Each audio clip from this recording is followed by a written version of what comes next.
Hi, this is Simon with Trade and Perform Coaching, doing an ES trade review for July 2nd, 2013.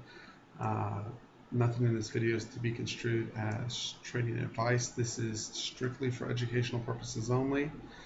It was quite a day. It was quite a day. And one of the things that I discussed, I did a detailed trade review of this morning's trade. So I really don't want to spend a lot of time going back into it, other than to say, first of all, the white zone. Buyers are in control above, sellers below. So once we established this bar here, this close of the 5-minute bar, established that buyers were in control and looking for trades to the long side, certainly was a higher odds affair. However, because some people have brought up invalidly, well, look, it was hard to find a long trade that was a good setup. There was really only one that was a valid setup, which was this move after we broke the resistance, the 1616, 1614 resistance. The move back down into this zone was a valid long. I did not take it, but the move back into the zone was a valid long. The reason I did not take it was because we were already at initial resistance. But going back to the point of the white zone, yes, it was difficult unless you simply flipped right here and went long. It was difficult to get a long. There was a nice entry above 1612 all the way up to the 1618.75. However, what that saved you, and the purpose of the white zone is so that you don't keep pressing yourself into a hole by taking a short here and taking a 2-point stop, taking a short here and taking a 2-point stop. Then you think, oh, well, we've come back into the zone, we're going to roll over, I'll short, and I'll take a 2-point stop. And the traders that I've worked with, they get consistently pounded because they can't figure out who has control or where the odds are. And if they simply would wait patiently and let that white zone break and let sellers come back into control, okay, or even if they were aggressive, let it come back down into the white zone and below VWAP and take an entry here if you're an aggressive trader. This white zone prevents you from just getting steamrolled all the way up, because for all we know, we could have gone to the 1622, 1624 zone, and it could have caused significant losses. So if nothing else, this white zone tells you, hey, ease up on the shorts, have significant evidence or significant reason why you want to take a short above the white zone. So by the same token, we've been having these opening drives and people have been getting run over left and right. Some have gotten them successfully, but so many traders I've spoken to in the last couple of days are getting run over by fading the open drive, and it's happened for several days. If you look back on Monday, we had an open drive up again, got steamrolled. And if you look again on Friday, we had an open drive to the downside, and traders got steamrolled. And we're having these large directional moves. And what this tells me is get some good rotations going within your trades before you're trying to pick a contra trade. If you're trying to contra trade on a 2 or 4 point move, you're asking for trouble because these moves have been 5, 10, 15 points in nature. So expand your visual horizon, if you will, take a look at the whole playing field and realize we're getting larger rotations here. Don't be overeager to counter trade a position. Let them set up and take the additional pieces of evidence if you're going to counter trade. So back to today. Once we get to initial resistance, I expect responsive sellers to materialize, even if we push up a little bit above, which is actually quite common. However, if you'll go back and look on the charts, you'll see at initial resistance and initial support, it is very common to see traders push above or below and then have a large reaction when it comes back above that initial resistance or initial support, or in this case, below the initial resistance. And that's exactly what we got today. And I said in that video, I am no longer pressing to the long side. I'm going to need a lot of evidence. And as you'll see, while we did get rotations from the top of the white zone back up successfully, from the middle to back, this is a breakdown pattern. When we've come back in and we haven't held, we've broken below VWAP. All sellers need at this point is a pushback below, and that's exactly what they got. On the pushback below, sellers took control. We never push back up into the white zone. For traders that are only trading in the direction of control, to get a nice short off, you'd have to be very aggressive and actually short below the zone, and it's something that I just do not like to do very much. Now, There was one place where you could have gotten a very nice short off, and that was in this tick divergence that occurred on this last push up. It was almost invalidated, but remember this is a 5-minute bar.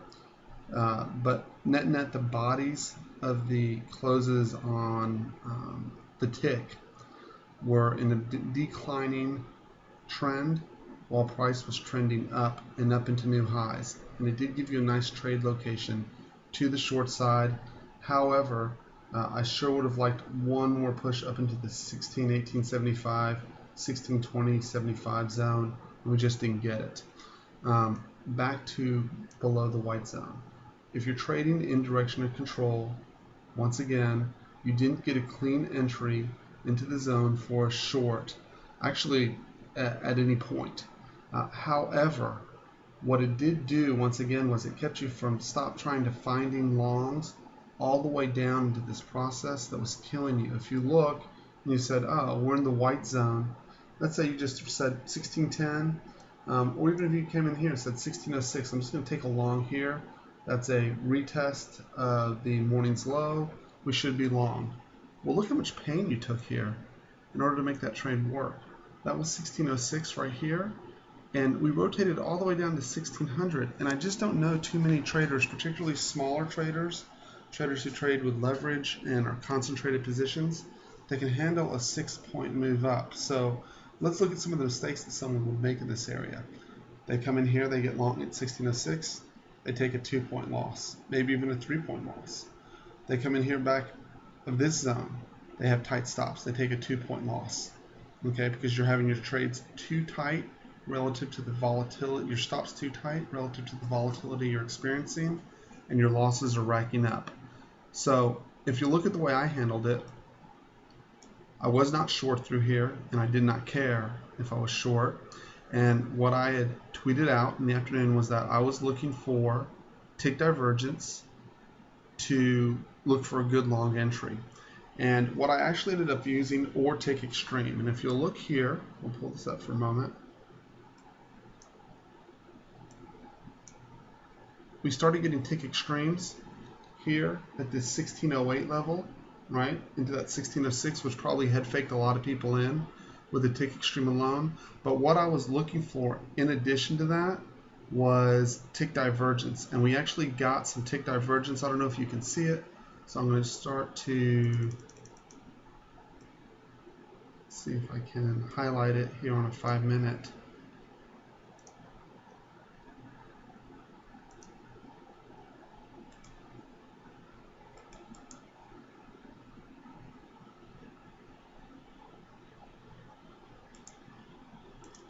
We got some tick divergence right here, which is what triggered me into this tick divergence, triggered me into my long at 1603, right in the middle of the 1604, 1602 midpoint. Now, when looking at this trade, was it perfect? No. But because of the tick divergence, I got close enough. I had a reasonable stop, which, like I said, is usually 2 to 3 points behind the back of the zone is what I use. It's what the clients that I coach use for the most part. And if you look, I almost got tagged out, and I missed it by a tick. Now, here's also another spectacular example of where I had a discipline failure, because we were getting towards the end of the day. As most people who follow me know, I hate the last hour of trading for the most part.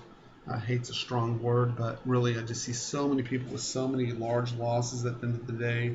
You're fatigued, you're not fresh, you're battling with the algos, which fire tremendous amount of programs in the last hour. It's a hard time of day to trade. So I made an error, and basically while I didn't exactly nail the entry, I had a good entry at 1603.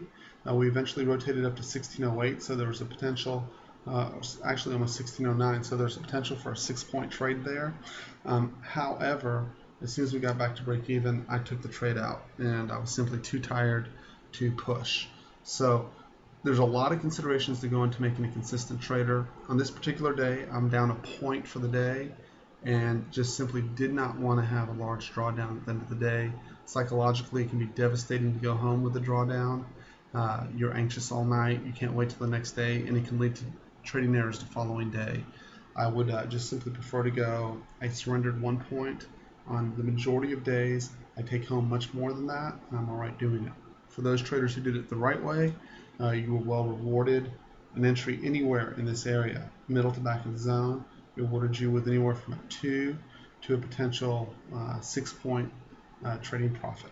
So at any rate, that was the day. I want to do just one more quick note, because one of the reasons why we're having so much difficulty in this area and having frustrating opens, and I mentioned using a spreadsheet to determine where I had a large number of stops that got triggered in one area. And so the last time that occurred, went back and looked at the spreadsheet, was in this area here. Let's see if I can find it.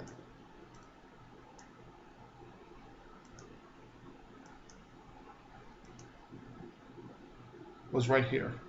And what you'll see is that we had a large number of HVNs and closes all in one little area, and I got chopped in this area. And that was the last time that this occurred, where I had so many days in a row where I was taking either very small gains for the day or just getting consistently stopped. So here we are again, and if you look for the last several days, we have simply had the exact same situation where we are opening and closing in a very tight range, and clearly if you look here, extensions out in either direction have been very tradable back to this middle point right here, and trades that are placed within this zone have been very difficult to execute, and traders have been getting run over or chopped in this area. So tomorrow I will be very cautious of the really it's the 1607 to 1610 area. I'll be cautious of entering trades in that area and waiting for getting extensions away from that. At any rate, that's my trade review, and I certainly welcome and would enjoy feedback. Have a good night, everybody.